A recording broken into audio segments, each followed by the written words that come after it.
Well, wouldn't you know it? We're coming up to the tail end of the 2024 fantasy football season, and we've got more injuries, more waiver wire pickups, and more players on bye to come at you right now. Let's get into it.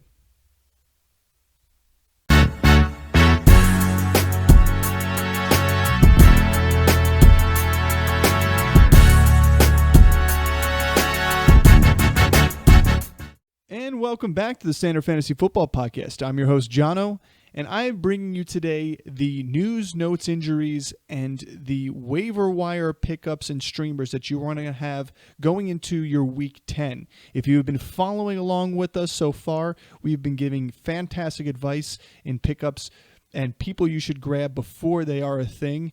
And if you have done so, you've already got rostered some good possible league-winning players on your team. Before we jump into everything, don't forget to like and subscribe. Hit the little bell, ring it for us there. It lets you know when we drop all our new content. We've been a little bit slow as of late with a lot of work travel between Chris and myself, but we're going to try our best to get more out of here for you guys, to include the Thursday night matchup. I'll probably put out a little bit of a short that goes into who we like for this Thursday night matchup between the Bengals and the Ravens. Now, this being said, I'm filming on Monday around 5:30 p.m. Eastern, so the Monday night game has yet to play. However, that being said, the Chiefs and the Buccaneers, if anything does come of that in terms of injuries for players, I will be sure to include that in that Thursday night preview. I will have another short for any injuries or waiver wire additions.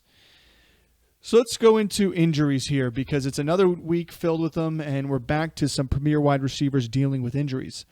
Chris Olave, unfortunately, was carted off the field, brought to the hospital. He was cleared, thank goodness. You never like to see a player down like that. It was kind of devastating. This was 3 games in a row, not quite 3 weeks, but 3 games in a row where he has had a concussion or has been treated or tested for a concussion. I don't like the fact that that's been 3 weeks in a row. It just goes to show he's been hung out to dry a couple times or been taking a few tough hits and tough tackles. In my opinion, I don't see Olave coming back next week, even if he's good. I mean, we saw Malik Neighbors miss 2 weeks. I'd say that's probably the low end for it here. We saw 4 weeks from Tua, to include also, I believe, a bye week. So 5 total weeks for him.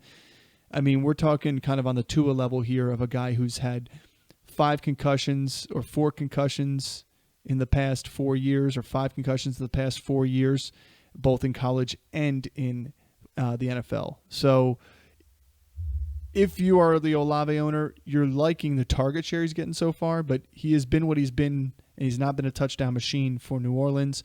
That team is 2-7, just fired their head coach. If there's a way you can unload Olave, when the news comes out, I suggest maybe trying to get rid of him on your team, package him up with a player to upgrade at the spot. Yes, you could blow up on somebody else's roster, but do you want to be the one holding on, hoping it does it for you? Or do you want to get a more trusted volume opportunity for a team that is winning football games? Drake London has a hip point or an oblique strain. This could be 0 time missed whatsoever. It just depends upon pain tolerance and how bad it really is. He did not return to the game, which kind of tells me it was pretty painful for him and it was difficult for him to do what he needed, but they also maybe didn't really need him at that time.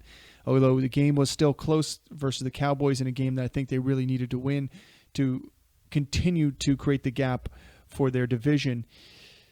I could see him back week 10, but I could also see them waiting on it and having him back week 11. More news to come this week in the practice report, but this could be, if he plays week 10, he may not practice all week, and game time decision ends up playing. Decision ends up playing. Big name here, CeeDee Lamb, AC joint sprain. We saw him leave the game. We saw him come back in the game. We saw him catch a 2-point conversion in a lot of pain.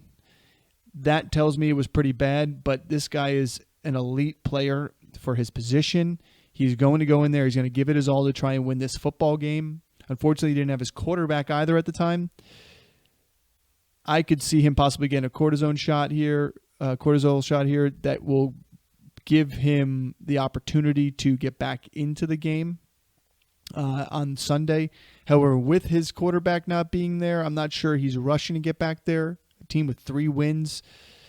So we'll see what happens in the practice report. Again, it's the type of player that doesn't need to practice all week for him to go in and play, so it could just be held out. So don't be surprised, but be prepared. When we talk about waivers here, be prepared with players in case he does not go because of that injury. The one thing I will note is on Dak, the hamstring injury seems to be worse than what it is. They're getting a second opinion, but that being said, it could be multiple weeks. There could be a chance for him to go on a stint of IR, which would leave Cooper Rush and the number 2 then being Trey Lance.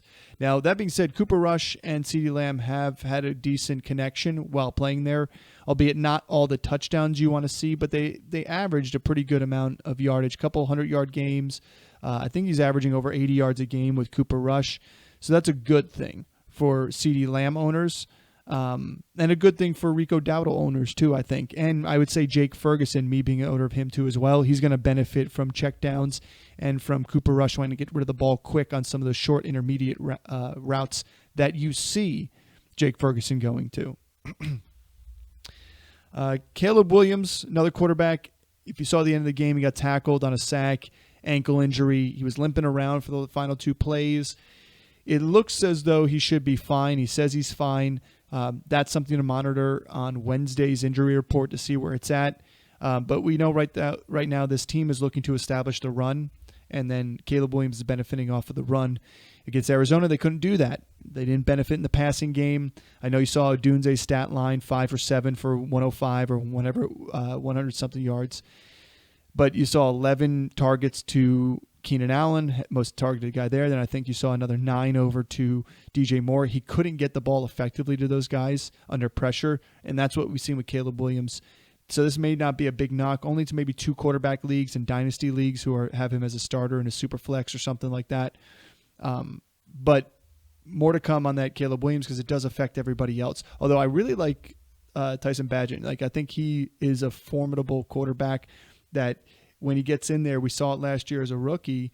Was it last year as a rookie? Yeah, last year as a rookie, he was able to get stuff done when Justin Fields was out of the game. So that could be something to watch out for too. He may bring a spark to this offense because he looks pretty comfortable. Let's go back to a couple receivers here and then a tight end. A.J. Brown looks to be a possible MCL. No big reports have come out. They did say there was no structural damage done to the knee, so that's great news. That doesn't necessarily mean that it's good news. We have wait to see on how much swelling there is, if he's able to play this week against Dallas, although I think they're not going to need him against Dallas. I think Saquon is going to feast, and I think you're going to see Devonta Smith continue to go well. But see what happens with the reports this week and how it comes. He could be missing 1 week, could be 2 weeks, could be more of a sprain, and could be 3 weeks. At the end of the day, they're not going to want to rush him back because this team is looking to steamroll teams going into the playoffs, and they want to have A.J. Brown healthy. It does give me a little bit of pause there with Jalen Hurts. We've seen Hurts with and without Brown. And yes, we saw the touchdown at the end of the game, the second half of the game without Brown to Devonta Smith. The running game built on that helps, but Hurts has been shown earlier in the season without Brown, he struggled at times. Now, what is his crutch? It's that rushing touchdown and the rushing touchdown opportunities. So that you can always fall back on. I'm still not sitting Jalen Hurts at all. I'm playing him the rest of the season. He's a top 3 quarterback in fantasy right now, and he will continue to be. I think they may also try and lean on Saquon Barkley maybe a little bit at times, and he may check down to Barkley and his tight ends, which is really good for people who have held on to Goddard or want to go grab Goddard if he's coming back anytime soon. Keon Coleman, he did leave the game with a wrist forearm injury, took a hit to that. So that's something to monitor. There's no big news as of it now. Wait to see what happens Wednesday if he logs full practice and he's all clear. Something to note there too, because we did just see Amari Cooper out with a wrist injury, I believe it is, there too as well. So maybe it's just giving Amari Cooper a week to still get the playbook under hand and get ready for all that stuff. But if Coleman's got a wrist injury and then Cooper's ready to go, maybe they flip-flop bench to starting. We'll see. And then Eric Alt Jr., Eric All Jr. is out with a ACL tear, it looks like, so remainder of the season. That being said, it was a kind of a 3-headed monster in terms of tight ends over in Cincinnati with Gesicki leading the helm there, and we saw the 2 touchdown performance. This just gives Gesicki some more opportunities, but Ergal is a great tight end, and I think it was very good in the running game for them too as well, but has the opportunity in the passing game to really get himself open. Now you got Gesicki, who's better in the passing game and route running and receiving options, less in the running game, but they're fine there. They got plenty of other tight ends to help fill the gaps there, and hopefully they get Higgins back this coming week on Thursday. That's all for the injuries. If I missed any there or any do pop up in the Monday night, we'll be sure to update everybody in a following short. So let's run into these waivers. Let's talk about QB streamers for Week 10.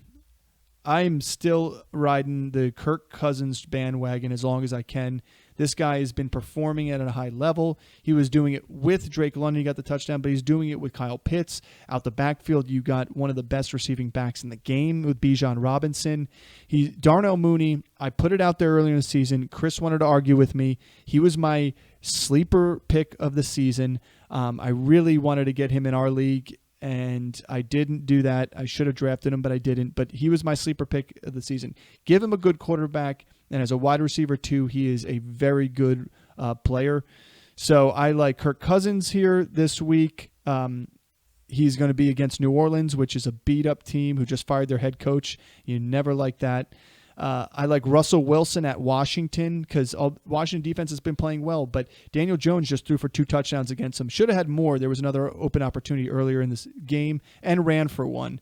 And then I do like Justin Herbert this week. That's an opportunity. Again, a guy who I put on this show weeks ago that said he's a good streamer and also somebody to hold, and it's been showing. He's been posting up over 250 yards a game. He had 2 touchdowns this past game. He's continuing to roll, and there's a chance they could make a splash in the trade market today when you're listening to this, but tomorrow as I'm filming it, there's some big names floating around to include T. Higgins as a possible landing spot for the Chargers, and if that's the case, sky's the limit for Justin Herbert. He just got his Keenan Allen back again. So that's QB streamers for the week. I also do like Daniel Jones on Sunday morning in Munich. And I do like A-Rod as kind of like a stash rest of season, or if you got a bye week coming up rest of season, take a look at Rodgers' schedule with those 2 receivers now. It looks like they're going to try and lean heavily on that passing game to win some ball games. Running backs. I got Ray Davis at the top of my list here. This is more of a guy that you can flex because he's going to get some opportunities. Everybody's going to want more opportunities, but the Buffalo offense, I think, is just getting too tricky for itself. They should not have been in that game against Miami. 10 total carries for James Cook on the game. 10 total carries. That goes to show against Miami, who is known to be beat up by running backs. 10 total carries. And James Cook was doing decent with those carries too as well. Good enough that if you give him 6 more of those carries, probably get you in better positions, especially when you got Amari Cooper out. You injured, Keon Coleman gets injured, and they tried so many quick bubble screens and little screens and end arounds and stuff with Khalil Shakir. That's great and all, but your best piece of your offense outside of Josh Allen is James Cook. So as a Cook owner, it frustrates me, but I am going to say Ray Davis is a good option here to have. At least, especially if you're a Cook owner, I think it's a good person to have because you know that if anything happened to Cook, this guy's going to go get the lion's share of the carries there. It's the same thing with a lot of these other offenses.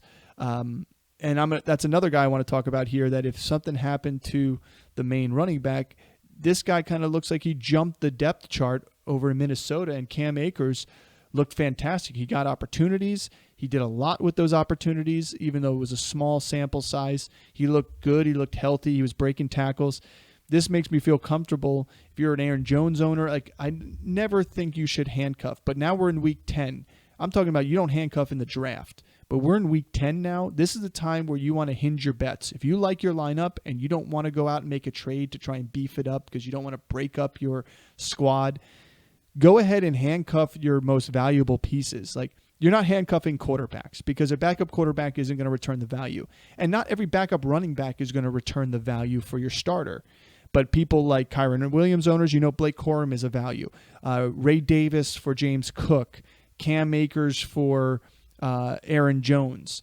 I would say Dameon Pierce or Ogunbowale would be great to have if you're Joe Mixon. We're talking about guys that are taking so much of the carries and percentage of carries in the offenses. They get hurt, there's going to be a big void there, and the chances go up to get hurt. I mean, I even like over in Green Bay grabbing one of those backups over there too as well. So Cam Akers, and then Audric Estime I have on here. And the thing I like about Audric is the notes have come out. Peyton's already said they want to give him more opportunities, want to get the youth in there, switch it up. That's good. This offense isn't running the ball very effectively. They had one big game for Javonte Williams. Outside of that, it's been a piecemealing thing together. A lot of big rushing games from Bo Nix. It's a good stash play to see if this offense does end up turning the page here. I don't love it because it's not like they're going to give him lion's share of the carries either. But it is somebody to grab and stash, because if that ends up swinging that way, you've got him on your squad. So if you've got a bench spot to burn, you got an extra defense that you had played because of a bye week, or an extra quarterback that you threw in there for a bye week that you could throw back down, go ahead. Two other people for stashes that I really like here, and this is all projected based on a possible trade. And if you're listening to this morning and these guys are out there for you to grab in free agency and not for a waiver claim, I get it. We may be a little bit late on this, but I'm saying it right here. Khalil Herbert, Miles Sanders, two guys that can be on new teams by the end of today that you're listening to this. So that's two people that you want to take a look at. If nothing happens to them, they're not worth owning. Not my opinion. Let's talk about wide receivers. I got four names here that I really like. Noah Brown showed that he can be a good piece to the puzzle for this passing offense, especially when Terry McLaurin kind of gets taken out of the game in between the 20s. Now, at the red zone, he was a threat for the Giants, but in between the 20s, they shut him down, and Noah Brown was the guy that was kind of finding himself open in zone coverages. So I like Noah Brown. He's the clear number 2 there, in my opinion. The one thing I thought it would maybe De'Ami Brown or Noah Brown. One of the Browns is going to do it. So Noah Brown seems to have been commanding that a little bit more. That doesn't mean that today we're not seeing a trade done by Washington, and it could already be done by the time this is posting. But Washington is in need of a threat. I mean, they can go out and get T. Higgins. They can go out and get Adam Thielen, who is on this list as well, as you see. These are teams that are pushing into the playoffs. I mean, they're leading this division, and they want to keep ahead of the Eagles here. They're going to need another piece. So we'll see what happens there. But Noah Brown, if nobody gets added before the trade deadline, is a great opportunity for him here. Quentin Johnston had a great game, pretty much all hinged on this 66-yard touchdown catch. Outside of that, he still was able to amass over 50 yards on another 3 receptions. He, in this game, is explosive enough. He's showing what he showed at TCU. He's showing what you want. That being said, there's a reason why there's talk about the Chargers wanting to go out and get somebody. Ladd McConkey just isn't the prototypical receiver to be the alpha there. Like, yes, he's similar to Steve Smith, as Harbaugh said, and some other people, but he doesn't have the dog in him that Steve Smith had. And Quentin Johnston's good. He's got, good deep threat sideline ability. Josh Palmer has been a little bit underwhelming for this team. So the fact that they're going to look for somebody in a caliber of somebody like Higgins or Mike Williams, bringing him back, definitely gives me a little worry about the Quentin Johnston addition. But they also have first-round draft capital in him. I think it affects more Josh Palmer than it does Johnston. So Johnston has an opportunity here. I'd go grab him, and if he continues to roll and stay healthy, he could be a good flex play for you, or a bye-week replacement as a wide receiver too. Adam Thielen's on my list here as well. This is also a possible trade candidate too. He's had the hamstring injury since, maybe game 1, game 2. I think when he comes back, he's going to be one of the main targets there for this team. You've seen Xavier Leggett be pretty good there. You saw Jalen Coker have a good game. I think this veteran is the best route runner that this team will end up having now that Deontay Johnson's gone. And if they're going to keep with the Bryce Young train going along, they're going to get Jonathan Brooks in here. This team could look a little bit better and may not end up with the worst record in football. It still could, but it may not. And Adam Thielen, I think, is going to be a good piece of that. But if he goes anywhere else, if he goes to Pittsburgh, if he goes to the Chargers, this guy is another opportunity to be a target hog in an offense that is in need of somebody who can be reliable, especially on third downs. And then Demarcus Robinson, we've seen him back-to-back games, 2 touchdowns. He's benefited from a snap count for Cooper Kupp 2 weeks ago, and then Puka Nacua punching himself out of the game. And by what I mean by that is punching another player and getting thrown out of the game. Demarcus Robinson has stepped up, and I think he's going to be out there in 3 wide receiver sets. I think he's going to get his opportunities, and he may be the open dog out there in the red zone when they can't punch the ball in with Kyron. So he's somebody worth stashing because both those players, they're number 1 and number 2, are injury prone, and these Rams are in the thick of it for winning this division. They're behind the Cardinals right now, but they're ahead of the Niners and the Seahawks. So they're nipping at the heels. What they're going to need is scoring, and their defense is doing their job. Demarcus Robinson is going to find opportunities. 2 other names I like to throw out there. If we see Drake London miss time, Ray McLeod is a good opportunity as a streamer option this week. I'm not saying a waiver pickup, but a streamer option. And then Brandon Cooks is a stash play here. Like I talked about stashes like Khalil Herbert, Miles Sanders. Not that he's going to get traded, but he is going to be coming off IR. The counterparts to CeeDee Lamb have been lackluster, to say the least. They've had a couple of shining moments here and there. Brandon Cooks really is a solid number 2 option. We saw it earlier in the season. We saw it last year. So when he comes back, I think he's going to have opportunities. Let's talk tight end streamers. I've only got 2 on the list on your screen, but I do have 3 or 4 names that I'd like to actually bring up. Mike Gesicki is a number 1 here. With Eric All getting hurt, Gesicki should have more snap count there too as well. If Higgins gets traded, he can be the big number 2 option, especially in the red zone or even between the 20s like we saw. He had the big touchdown catch on the bad coverage. So that's a good opportunity. He's got a rapport with Burrow. We like that. Jatavion Sanders is another one that if this could get hurt if Thielen comes back, but right now this guy's feasting over the middle of the field. He amassed 80 yards this past week. I believe he had 87. A ton of targets. I think he was 5 for 7. At the end of the day, they're looking to get their young guys the ball. And what did I say, too, we liked about this in preseason? He's a big body like Leggett, and when you have a shorter quarterback like Bryce Young, I'm sorry, I'm just stating the facts. You want to see who you're thrown to, and I think it helps that out a little bit, too, as well. But at the end of the day, Jatavion Sanders is getting open, creating mismatches. He was great in Texas doing this on a small sample size for his career in college. But with the Panthers, they're trying to get the ball to whoever they can to be successful. 2 other ones I like are Juwan Johnson. With Olave being out, I think this is a streamer opportunity. They're going to have to throw the ball to somebody. Again, I know Foster Moreau keeps sniping touchdowns here and there, but the volume is going to Juwan Johnson.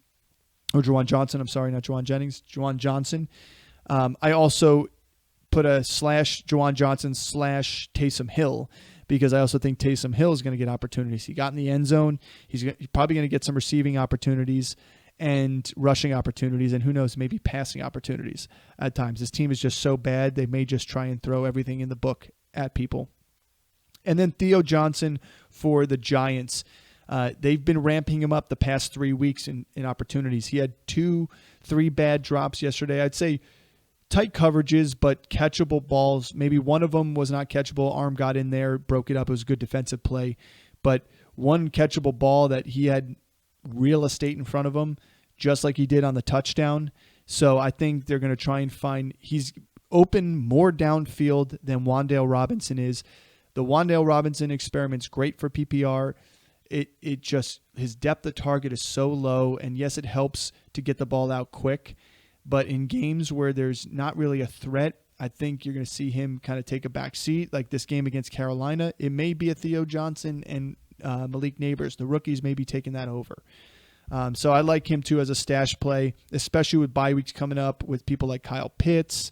You've got bye weeks for the Bills and they're tight ends. And so this coming week, your bye weeks are Raiders. So you're missing Brock Bowers. You're missing Kraft for the Packers. You're missing Njoku for the Browns. Noah Fant for the Seahawks, although I think he was out this past week too. So missing players that are probably being started in some leagues, some like Fant, maybe not. These are some options you can go get. Then my defensive streamers that I like here. Chargers versus Tennessee and Giants at Carolina on the Sunday morning Munich game. Giants defense has been fantastic. They had been leading the NFL in sacks. I got to take a look at the stats again and see if they still are. They had a difficult time. I don't believe they even had a sack on Jaden Daniels. But that being said, outside of that, every other game they are just ball hawking the quarterback, making plays at the line. I think we'll see a different team Sunday morning against Bryce Young, giving them hell. And then the Chargers, they have yet to allow an opponent over 20 points or 21 points, I believe, yet this season. So if they're available, they still have a good matchup against Tennessee here. They get some tougher matchups coming up. You know, they're going to end up playing the Bengals, I believe, week 11. And they may play Baltimore, I believe, at one point.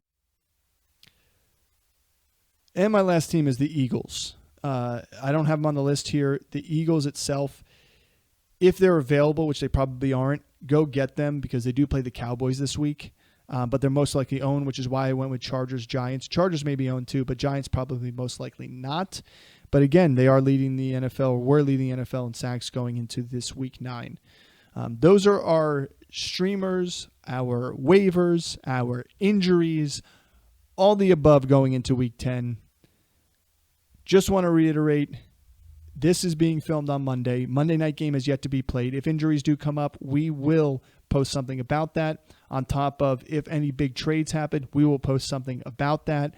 And also, if because of those injuries, we think somebody else should be picked up off waivers, we will post something about that. And in order to know when we're going to post it and want to hear our opinion, ring that bell, like, subscribe, so that you can get those notifications sent your way as soon as we drop new content. So that being said, thanks for tuning in. And as always, see you next time.